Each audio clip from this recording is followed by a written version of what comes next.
Assalamualaikum warahmatullahi wabarakatuh.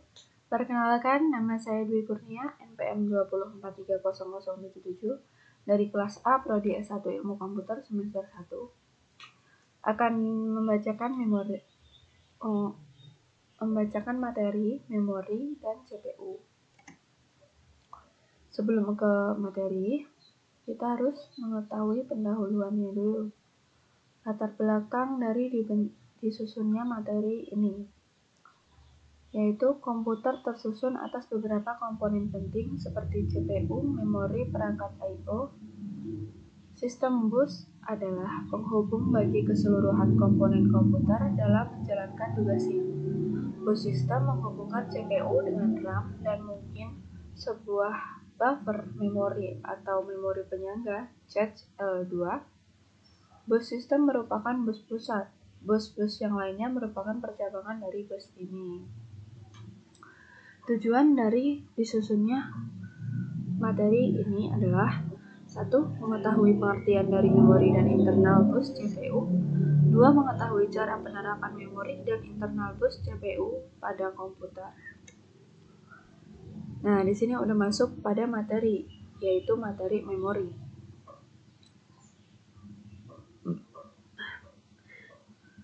Definisi dari memori adalah bagian dari komputer, tempat program-program dan data-data yang disimpan. Memori juga diartikan sebagai tempat informasi dibaca dan ditulis. Memori internal adalah register yang terdapat di dalam prosesor. Cache memori dan memori utama berada di luar prosesor. Sedangkan memori eksternal adalah memori yang diakses prosesor melalui piranti-piranti I/O. Contohnya disket dan hard disk.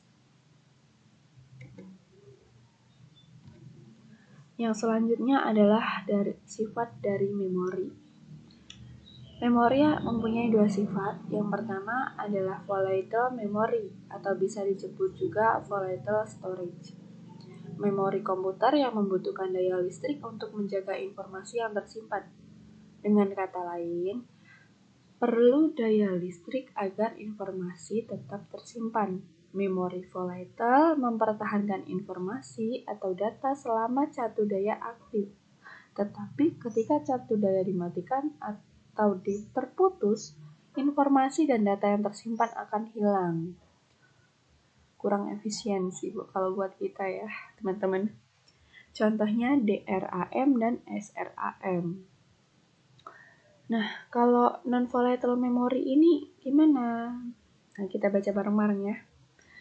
Memori non-volatile memory (NVM) atau non-volatile storage adalah memori komputer yang tetap dapat menyimpan atau menjaga informasi data yang ada di dalamnya meski tidak tersedia daya listrik. Contoh memori non-volatile adalah read-only memory (ROM). Flash memory sebagian besar jenis magnetic storage dalam komputer, misalnya hard disk, disket, dan pita magnetik, optical disk, dan lain-lain. Nah, ini lumayan menguntungkan ya buat kita, teman-teman. Elemen dasar memori. Elemen dasar memori itu disebut dengan sel memori. Sifat sel memori digunakan untuk mempresentasikan bilangan biner 1 atau 0. Sifat lainnya adalah bahwa sel memori mempunyai kemampuan untuk ditulis dan kemampuan untuk dibaca. Jenis memori. Jenis memori itu ada 4, teman-teman ya. Yang pertama memori utama atau primary atau main memory. Istilah ini digunakan untuk penyimpanan data informasi dalam sistem yang memerlukan akses sangat cepat. Sayangnya kapasitas memorinya kecil. Misalnya itu yang biasanya kita sebut RAM. Nah, kalau kita mau beli HP, RAM-nya berapa sih? RAM-nya berapa? Mau beli laptop, RAM-nya berapa sih, Kak? Gitu. Karena RAM itu membantu akses kecepatan komputer atau HP kita dalam menjalankan perintah. Yang selanjutnya yaitu memori sekunder. Secondary memory adalah perangkat fisik untuk penyimpanan program dan data yang berkecepatan akses lambat, tetapi memiliki kapasitas memori yang lebih besar. Misalnya hard disk dan jenis-jenis memori lainnya ya. Virtual memory adalah memori primer yang tersimpan di dalam memori sekunder, misalnya C.2 page file SIS. Itu tuh contoh HTML file gitu. External memory yang sering juga digunakan sebagai storage pada komputer yang terpisah dari memori sekunder, misalnya magnetic tape, magnetic disk, floppy diskette, dan cakram oktif. Contohnya CD, DVD, ROM, disk. Itu adalah contoh dari external memory. Nah, kita udah masuk ke materi CPU. Udah pada tahu belum ini singkatan dari CPU itu apa? CPU adalah Central Processing Unit. CPU adalah perangkat keras komputer yang berfungsi untuk menerima, melaksanakan perintah, dan mengolah data dari perangkat lunak. Komponen CPU terbagi menjadi beberapa macam, yaitu sebagai berikut. Unit Control, Arithmetical Logic Unit, atau ALU, Internal Memory. Nah, itu ada 3. Selanjutnya, fungsi dari CPU. Ini nih yang gak kalah pentingnya yang harus kita tahu, yaitu fungsi dari CPU. 1. Mengatur dan mengontrol alat-alat input dan output. 2. Mengambil instruksi-instruksi dari memori utama. 3. Mengambil data dari memori utama jika diperlukan untuk diproses. Mengirim instruksi ke ALU bila ada perhitungan aritmatika atau perbandingan logika. Jadi kalau misal kita ada perintah aritmatika atau perbandingan logika, itu instruksinya dilarikan ke fungsi ALU. 5. Mengawasi kerja ALU. 6. Menyimpan hasil proses ke memori utama. Gimana sih cara kerja sebenarnya CPU itu? Nah, mari kita baca bareng-bareng ya. Saat data dan atau instruksi dimasukkan ke processing device, pertama kali diletakkan di RAM melalui input storage. Apabila terbentuk instruksi ditampung oleh control unit di program storage, apabila terbentuk data ditampung di working storage. Jika register siap untuk menerima pengerjaan eksekusi, maka control unit akan mengambil instruksi dari program storage untuk ditambungkan ke instruction register. Sedangkan alamat memori yang berisikan instruksi tersebut ditampung di program counter. Sedangkan data diambil oleh control unit dari working storage untuk ditampung ke general purpose register. Di dalam hal ini di operand register.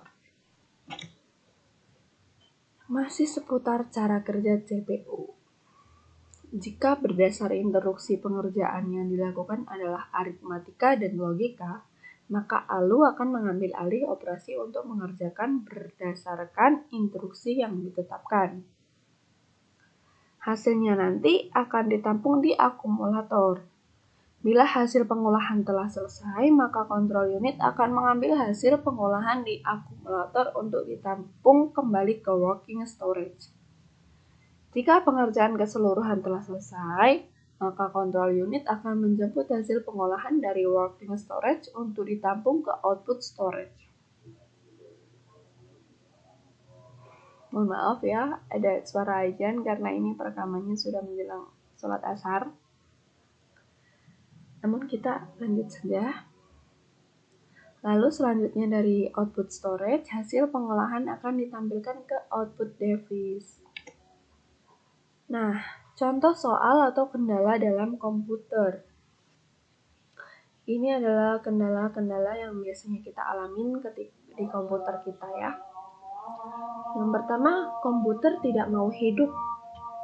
Gimana kita mengatasinya atau langkah apa yang harus kita Coba agar tidak terjadi kerusakan semakin parah.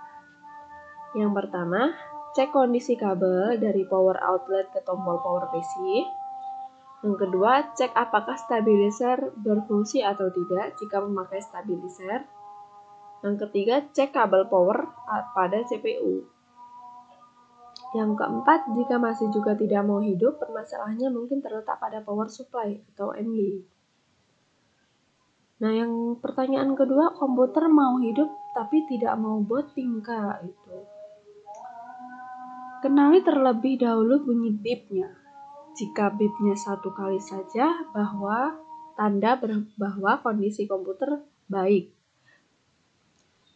Jika beep satu kali panjang, terdapat problem di memori. Jika beep satu kali panjang dan 3 kali pendek, kerusakan di VGA card. Beep satu kali panjang dan 2 kali pendek, kerusakan pada DRAM, parity beep. Beep terus-menerus, kerusakan di modul memori atau memori video. Cek dengan menggunakan software diagnosa seperti SysOft Sandra, PC Mark 04, PC Mark 05, dan lain-lain. Seperti itu ya teman-teman. Lalu lanjut lagi pertanyaan yang ketiga. Komputer sering hang. Nah, gimana nih cara kita mengatasi kalau komputer sering hang? Gak usah panik dulu, gak usah buru-buru bawa ke tukang komputer, sabar. Ada cara-caranya lagi. Ya, komputer sering hang itu disebabkan dari dua masalah, software atau hardware.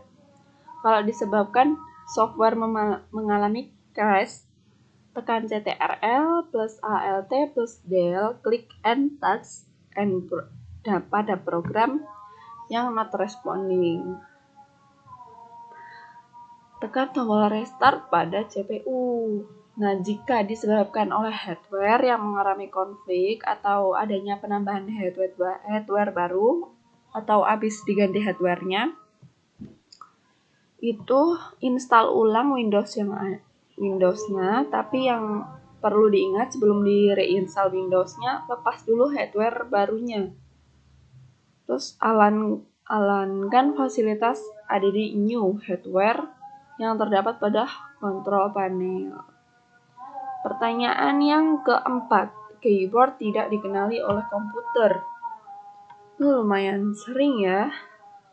Bisa aja kita langsung menyimpulkan, wah keyboardnya rusak nih, komputernya nggak mau ngebaca. Belum tentu teman-teman. Nah, kita cek dulu yang pertama, apakah keyboardnya itu udah dipasang dengan benar. Gitu. Ini tombol-tombolnya itu udah benar belum? Udah enak belum dipencetnya? Jika sudah dicek tapi masih juga keyboard tidak terdeteksi, maka kemungkinan keyboard Anda bermasalah. Coba ganti keyboardnya. Jika sudah diganti tapi juga masih bermasalah, maka kemungkinan besar yang rusak adalah bagian port keyboard atau MB-nya. Jika memang sudah diganti keyboard baru tapi tetap tidak terdeteksi juga, coba ganti dengan keyboard USB. Dan apabila tidak terdeteksi juga, berarti Anda salah pada sistem Windows-nya, sobat. Nah, wah, udah selesai. Tak terasa pembacaan materi kita dan sharing-sharing permasalahan sedikit dari komputer sudah selesai, dan di akhir kata saya ucapkan terima kasih. Mohon maaf jika banyak yang salah. Kalian bisa komen dan beri saran yang membangun. Dan terima kasih telah menonton. Wassalamualaikum warahmatullahi wabarakatuh.